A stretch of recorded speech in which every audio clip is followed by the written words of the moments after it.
Sekarang Nvidia baru saja meluncurkan GPU baru mereka yaitu GPU RTX 3080. Dan harganya pun di Indonesia masih sangat mahal di sekitar 20 jutaan untuk seri RTX 3080 dari berbagai merek. Tapi mungkin Anda tetap ingin membeli sebuah GPU RTX 3080. Dan juga GPU RTX 3080 ini dirumorkan memiliki masalah yang membuat GPU ini crash saat memainkan beberapa game tertentu dan juga crash karena clock speednya yang terlalu tinggi di atas 2 GHz untuk beberapa GPU. Dan dalam video ini saya akan mendiskusikan GPU RTX 3080 mana yang harus Anda menghindar dan juga yang layak untuk dibeli. Jadi sekarang untuk review-review GPU RTX 3080 yang sudah keluar, yang saya bisa lihat adalah kebanyakan orang mereview GPU RTX 3080 seri Founders Edition dari Nvidia, dan juga ada seri Asus TUF Gaming, MSI Gaming X Trio, Palit Gaming Pro, Zotac Trinity, dan juga Gigabyte Eagle OC atau Gaming OC yang saya lihat juga lumayan banyak di toko-toko di Indonesia. Jadi sekarang GPU pertama yang saya akan lihat adalah GPU RTX 3080 Founders Edition dari Nvidia. Untuk GPU dari Nvidia ini, mereka menggunakan sebuah heatsink yang berdesain sangat unik, yaitu mereka menggunakan dua kipas, tapi satu kipasnya di bagian belakang cardnya sendiri, bukan dua-duanya di bagian depan seperti kebanyakan graphics card lain. Dan uniknya dengan hal ini adalah Nvidia menyebut fitur ini sebagai fitur flow-through design, yaitu di mana kipas yang di belakangnya menarik udara dari heatsinknya dan meniupkan panasnya langsung ke atas pada dalam casing. Dan kipas yang di bagian bawah graphics card di bagian belakangnya menyedot udara dan meniupannya pada heatsinknya sendiri, lalu meniup udara panasnya keluar dari casing langsung. Jadi ini adalah GPU setengah blower dan juga setengah GPU yang exhaustnya di dalam casing. Lalu untuk heatsinknya sendiri, karena ini desain dual slot, memang ini salah satu RTX 3080 yang sangat compact desainnya. Jadi mungkin ini paling cocok untuk sebuah PC build ITX, tapi mungkin tidak terlalu cocok untuk PC build ITX yang menggunakan sebuah sandwich case layout untuk casingnya, seperti casing Sliger yang saya tunjukkan ini, karena mungkin kipas belakangnya akan terhalangi oleh casingnya sendiri karena desainnya yang sandwich. Untuk PCB design RTX 3080 Founders Edition ini, Nvidia menggunakan sebuah VRM dengan 15 phase yang menggunakan komponen dari Monolithic Power System yang menggunakan komponen Power Stage DRMOS. Jadi seharusnya ini sebuah VRM yang cukup baik untuk sebuah RTX 3080 dan bahkan salah satu VRM yang paling bagus untuk RTX 3080 yang hanya dikalahkan sementara ini dengan Asus RTX 3080 TUF Gaming yang menggunakan VRM 16 phase kali 55 ampere. Tapi ya, untuk VRM-nya sendiri pada graphics card ini, sepertinya Nvidia menggunakan sebuah VRM yang di atas spesifikasi reference mereka yang digunakan oleh beberapa merek-merek lain yang seperti akan Anda lihat dalam video ini. Jadi seharusnya GPU dari Nvidia ini, desain VRM-nya sangat bagus dan juga seharusnya reliable dan tidak membuat banyak crashing. Tapi salah satu masalahnya dengan graphics card ini adalah mereka menempatkan memory chip GDDR6X-nya sedikit terlalu berdekatan. Karena itu, temperatur memorinya sendiri seperti sudah dites dengan beberapa reviewer seperti Igor's Lab ini, mereka menemukan bahwa memorinya sendiri akan mencapai temperatur lebih dari 100 derajat saat digunakan pada full load. Yang menurut saya itu sebuah temperatur yang cukup tinggi dan juga mungkin tidak terlalu baik untuk memori, apalagi memori yang menggunakan teknologi baru seperti GDDR6X. Jadi mungkin kalau Anda mencari sebuah RTX 3080 yang akan bertahan lama, mungkin Founders Edition bukan versi yang bagus untuk Anda. Ditambah lagi, GPU versi Founders Edition ini memang sebuah RTX 3080 yang paling panas dibandingkan model-model yang lain. Itu dikarenakan coolernya sendiri yang memang tidak terlalu besar, hanya dual slot.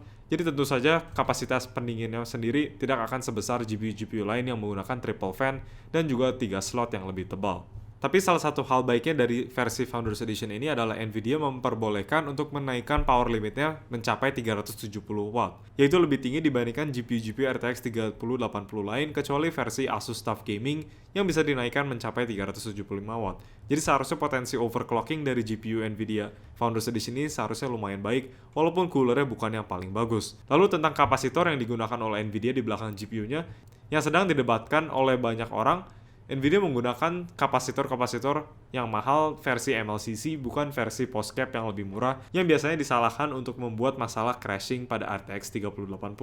Jadi seharusnya versi Founders Edition ini tidak akan ada masalah crashing atau masalah tidak stabil seperti beberapa GPU RTX 3080 yang lebih murah desainnya. Model selanjutnya adalah versi Asus TUF Gaming, yaitu sebuah GPU RTX 3080 yang memiliki VRM paling kuat sekarang dari semua GPU RTX 3080 yang sudah direview oleh banyak reviewer.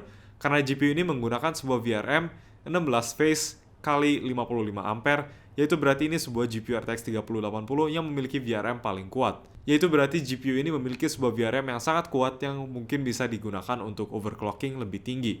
Apalagi ditambah dengan GPU ini memiliki sebuah cooler yang paling efektif untuk sebuah RTX 3080. Karena sepertinya Asus kali ini sangat memikirkan cara kerja coolernya untuk mendinginkan semua bagian dari card ini, bukan hanya GPU-nya. Tapi hal yang paling pintar yang Asus lakukan adalah memisahkan cooler memorinya dengan sebuah memory cooling plate yang terpisah daripada main heatsinknya. Jadi seharusnya memori pada GPU Asus ini temperaturnya bakalan lebih dingin dibandingkan versi Founders Edition.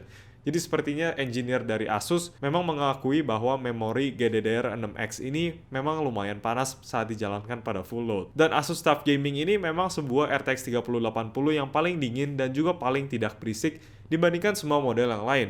Bahkan dibandingkan dengan model MSI Gaming X Trio, yaitu memiliki sebuah heatsink yang terlihat lebih besar, tapi sebenarnya temperaturnya lebih dingin dan juga lebih tidak berisik pada versi Asus Gaming, karena mungkin mereka lebih memiliki desain yang lebih bagus. Bahkan dengan power limit yang lebih tinggi pada 340 watt dibandingkan Founders Edition hanya 320 watt. Tapi GPU ini juga memperbolehkan Anda menaikkan power limitnya mencapai 375 watt, yang memungkinkan overclocking lebih tinggi. Dan ditambah juga kapasitor di belakang GPU-nya, Asus hanya menggunakan versi kapasitor MLCC yang lebih berkualitas, yang dispekulasikan tidak akan membuat crashing RTX 3080 seperti GPU yang menggunakan kapasitor lebih murah versi postcap. Untuk versi MSI Gaming X Trio, hal pertama yang saya lihat adalah mereka menggunakan sebuah setup triple 8-pin untuk input power GPU ini. Dan menurut saya itu sebuah masalah karena GPU ini memang sangat tidak memerlukan 3 8-pin, apalagi karena VRM yang MSI gunakan pada GPU ini sangat standar, yaitu mereka menggunakan sebuah spesifikasi reference dari Nvidia dan tidak terlalu merubah apapun, kecuali menambah 8-pin yang ketiga.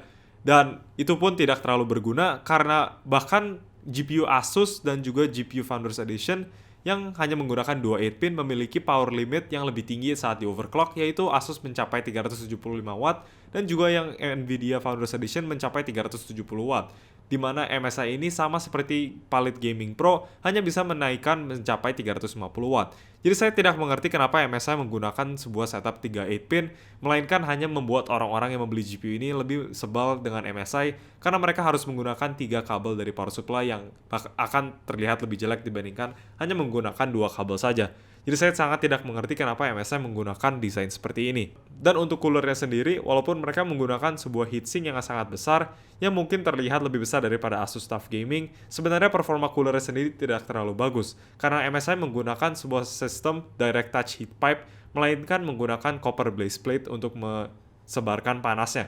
Dan untuk GPU biasanya direct touch heat pipe tidak terlalu bagus dan tidak terlalu efektif.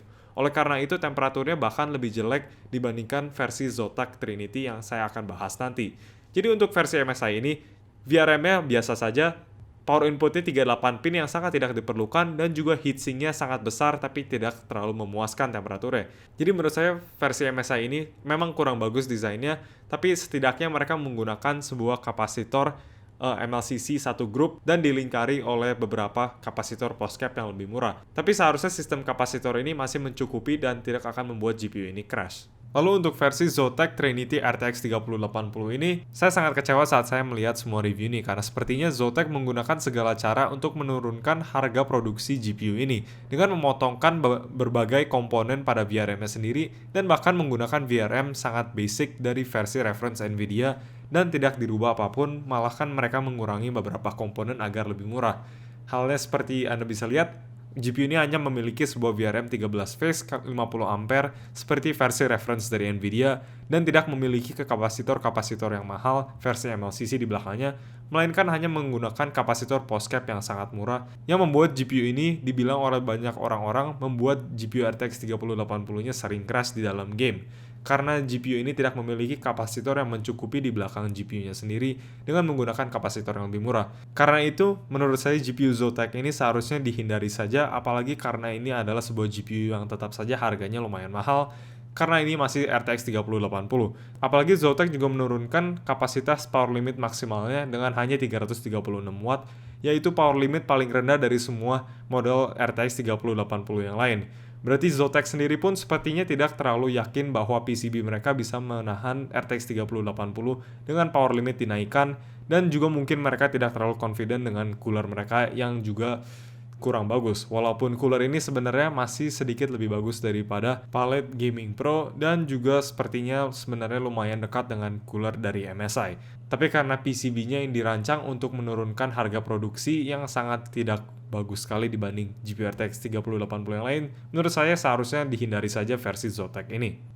Untuk versi Gigabyte Gaming OC atau Eagle OC yang desainnya memang sangat mirip, mereka menggunakan sebuah cooler triple fan yang sangat besar, dan sepertinya cooler ini pun sangat efektif untuk GPU RTX 3080. Karena cooler dari Gigabyte ini sepertinya bisa mendinginkan GPU-nya lebih dingin daripada bahkan cooler dari MSI. Yang seperti saya bahas sebelumnya adalah cooler yang memiliki sebuah design flow tidak menggunakan copper baseplate untuk menyebarkan panasnya. Tapi untuk versi Gigabyte ini mereka menggunakan sebuah copper baseplate. Jadi sepertinya dengan menggunakan baseplate ini Gigabyte bisa mendapatkan temperatur yang lebih dingin daripada MSI, walaupun heatsinknya sendiri pun sepertinya tidak lebih besar dibandingkan heatsink yang MSI. Untuk VRM-nya pun Gigabyte menggunakan sebuah VRM yang sangat standar versi reference seperti model MSI dan juga dari Zotac, yaitu adalah versi VRM 13 phase kali 50 ampere seperti spesifikasi reference dari Nvidia. Tapi Gigabyte juga memilih untuk menggunakan beberapa kapasitor lebih murah versi postcap yang memungkinkan menimbulkan sebuah masalah RTX 3080 yang sering crash, seperti yang banyak orang bilang tentang GPU-GPU yang menggunakan kapasitor lebih murah versi postcap. Tapi ada juga yang bilang versi postcap dari Gigabyte ini masih lebih bagus daripada Zotac Trinity, jadi mungkin sebenarnya masih lebih baik daripada versi Zotac yang jelas terlihat dibuat semurah mungkin. Tapi saat memilih GPU RTX 3080, lebih baik hati-hati saja dan memilih GPU yang menggunakan kapasitor MLCC yang lebih mahal, karena seperti saya bilang tadi, banyak orang dan juga banyak juga spekulasi jurnalis dan juga reviewer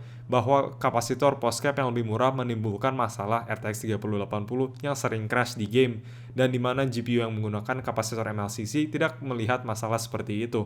Jadi menurut saya mendingan mencari GPU RTX 3080 yang menggunakan kapasitor MLCC. Lalu ada juga desain aneh dari GPU Gigabyte Gaming OC ini, yaitu mereka menggunakan sebuah extender kabel untuk memperpanjang GPU input 8-pinnya menjadi di ujung coolernya sendiri, bukan pada PCB-nya. Jadi mungkin Gigabyte Gaming OC ini bukan sebuah model yang ideal untuk digunakan untuk water cooling, karena di ujung PCB-nya akan ada beberapa kabel dan juga adapter yang tidak bisa disembunyikan saat menggunakan sebuah water block untuk water cooling. Lalu untuk power limitnya sendiri, Gigabyte sepertinya menaikkan power limit standarnya lebih tinggi dibandingkan Asus ataupun MSI, yaitu di atas 340 watt, tapi sepertinya mereka menaikkannya ke sekitar 360 watt. Bedanya lagi, Gigabyte sepertinya tidak memperbolehkan menaikkan power limitnya saat di overclocking, jadi power limitnya fix di 100% dan tidak bisa dinaikkan melebihi 100% dari defaultnya. Untuk GPU yang terakhir, ini adalah GPU Palette Gaming Pro RTX 3080. Dan GPU ini adalah GPU yang lumayan compact desainnya, tidak terlalu besar seperti Anda bisa lihat, karena tingginya tidak melebihi dari PCIe slot. Tapi desainnya tetap saja masih triple slot dan juga memiliki 3 fan. Masalahnya cooler dari Palette Gaming Pro ini sepertinya tidak terlalu bagus untuk mendinginkan GPU-nya, karena bahkan dengan cooler yang desainnya adalah 3 slot, temperaturnya masih hanya sedikit lebih dingin dari Founders Edition, dan juga tidak jauh lebih sunyi dibandingkan versi Founders Edition pada tingkat kebisingannya. Dan menurut saya ini adalah hasil dari desain shroud dari Palette yang menutupi banyak bagian dari kipasnya, yang akan menghalangi banyak udara dari kipasnya sendiri. Jadi menurut saya itu bukan desain yang paling pintar yang dibuat oleh Palette pada desain graphics card mereka, apalagi dengan graphics card sebelumnya mereka yang lebih bagus desainnya. Lalu untuk VRM-nya sendiri, Palette sepertinya menggunakan versi reference dari Nvidia, tapi menambahkan satu phase lagi, menjadikan ini adalah VRM 14 phase kali 50 ampere. Jadi masih lebih bagus dibandingkan versi MSI, Zotac, dan juga Gigabyte yang menggunakan VRM base spec 13 phase dan 50 ampere. Jadi harusnya Palette Gaming Pro ini lebih cocok untuk overclocking. GPU ini juga memiliki power limit 350 watt maksimalnya, walaupun power limit standarnya masih 320 watt. Tapi itu tidak terlalu bermasalah karena coolernya pun tidak terlalu besar, jadi mungkin tidak bisa mengoverclock terlalu tinggi juga. Hal yang lebih pentingnya adalah Palette menggunakan beberapa kapasitor MLCC di belakang GPU-nya yang seharusnya akan membuat GPU Palit Gaming Pro ini lebih stabil daripada GPU yang hanya menggunakan POSCAP seperti GPU dari Gigabyte dan juga GPU Zotac Trinity yang hanya menggunakan kapasitor lebih murah. Lalu untuk konklusi dari video ini, untuk nomor 1 saya akan menempatkan Asus TUF Gaming di sana. Karena menurut saya GPU Asus TUF Gaming ini memiliki semua hal-hal yang penting untuk GPU RTX 3080, yaitu sebuah cooler yang sangat bagus dan juga tidak berisik, dan juga sebuah VRM solution yang paling kuat dari semua RTX 3080. Dan juga mereka menggunakan kapasitor-kapasitor yang mahal versi MLCC, bukan versi yang lebih murah versi POSCAP. Jadi seharusnya ini GPU RTX 3080 yang sangat solid. Untuk nomor 2 saya akan menaruh Nvidia RTX 3080 Founders Edition karena mereka menggunakan PCB VRM yang sangat bagus desainnya juga, dan juga memiliki beberapa kapasitor MLCC melainkan kapasitor POSCAP yang lebih murah. Walaupun cooler Nvidia Founders Edition bukan sebuah cooler yang paling bagus untuk RTX 3080, tapi desainnya pun menurut saya sangat bagus dibandingkan GPU yang lain. Lalu untuk nomor 3 saya akan menempatkan MSI Gaming X Trio di sana karena mereka menggunakan PCB yang sangat biasa, tapi setidaknya mereka menggunakan kapasitor MLCC yang lebih bagus. Dan satu hal yang saya sangat tidak suka adalah mereka menggunakan power input 8 pin x 3 yang sangat tidak diperlukan, dan juga memiliki sebuah GPU cooler sangat besar tapi performanya tidak terlalu bagus juga. Jadi saya hanya bisa menempatkan MSI Gaming X Trio ini di bawah Founders Edition.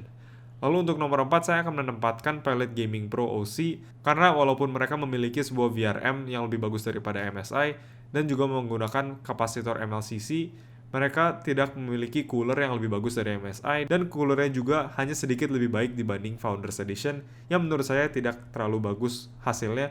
Dan untuk paling terakhir nomor 5 dan 6 saya akan menempatkan Gigabyte dan Zotac Trinity karena mereka memiliki GPU yang menggunakan VRM paling basic 13 phase reference design dan juga menggunakan kapasitor lebih murah versi POSCAP melainkan yang lebih mahal. Oleh karena itu saran saya adalah menjauhi semua GPU RTX 3080 yang menggunakan kapasitor lebih murah versi POSCAP karena belum jelas apakah itu alasan aslinya untuk GPU RTX 3080 yang direport oleh banyak orang sering crash di dalam game.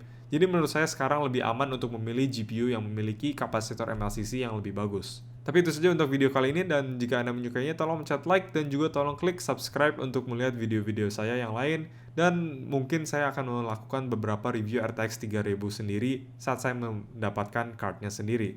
Terima kasih sudah menonton.